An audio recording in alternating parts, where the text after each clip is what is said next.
Cheap Homesteading, and today we're going to be working on the front Dozer blade project. If you've been around the channel for a little while, last year I started this Dozer blade project for the front of my tractor, and it was a big rush before last winter to get this thing done so I could actually use the tractor in the winter. And I got it on, I could actually use it, but the problem is the blade did not tilt, so I would just pile snow up in the front of it, in the bush, and it really made it really hard. So my goal was to make the blade pivot so I can actually go through the bush and shove the snow off to the side. I started this a few weeks ago, and then all of a sudden it rained and I couldn't finish it. We are running out of good weekends to finish welding this up before I'm going to have snow. So I really want to get this done so I can use it this winter and clear my laneway with it and get back in the bush and everything. So that's what we're going to do today. We're going to weld it up.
So I got the blade on, I got the center pivot pin, my locking pin, everything's going real good. The only thing is at the very top of the blade, when you hit something, is gonna wanna go this way. And I thought, well, maybe if I just do a little bit of a support, if I do a little support from here to here, it doesn't even have to be that strong per se. I'm just thinking a little bit of sturdiness at the top might stop the pin from breaking off.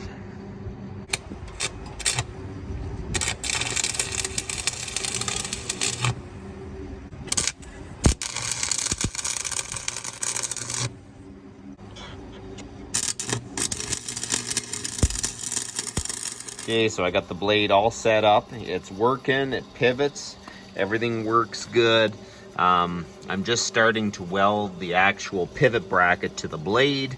That's going to take a little bit of time, but when it's all done, we should really get a good look at how this is going to work. Maybe I can even try to grade the potholes at the end of my laneway. I was kind of waiting to get the blade done so I can give it a try. Let's finish up the welding.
So there you go, the blade is functionally welded. I need to come back and I got to grind the edges, finish welding. I think I want to put gussets on the locking pin so it can't work back and forth. And I probably will put a couple gussets in there just to give it a little more support. But I really do think that this is going to work really well. I'm running out of time today, so I thought I'm going to get it welded so I can actually go out and try it, pivot it, grade, see if I see it, if there's any problems with it.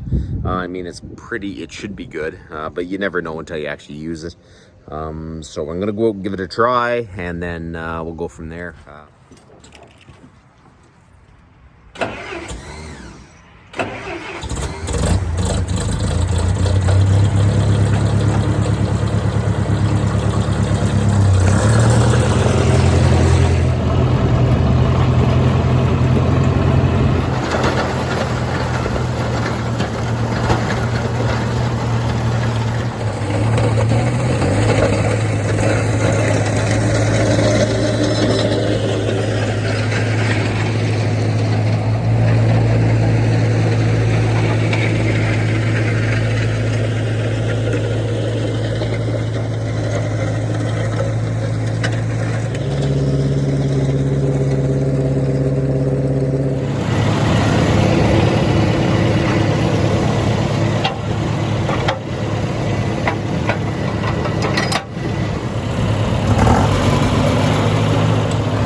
Blade is up and running and it's working good. I'm super happy with that.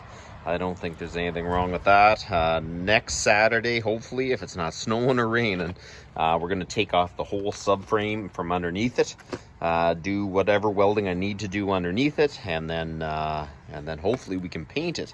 At least give it a quick prime or something before winter anyways. So there you go. The blade is at least done to a functioning state. So I was kind of nervous about it because I thought if I don't have this blade where I can actually move the tractor, I won't be able to use the snow blower. So hopefully if it's not snowing or raining next weekend, we can finish up just the finish grinding and welding, and then we can paint it. It'd be nice to get this project done. So that's about enough for today, and you guys have a good one.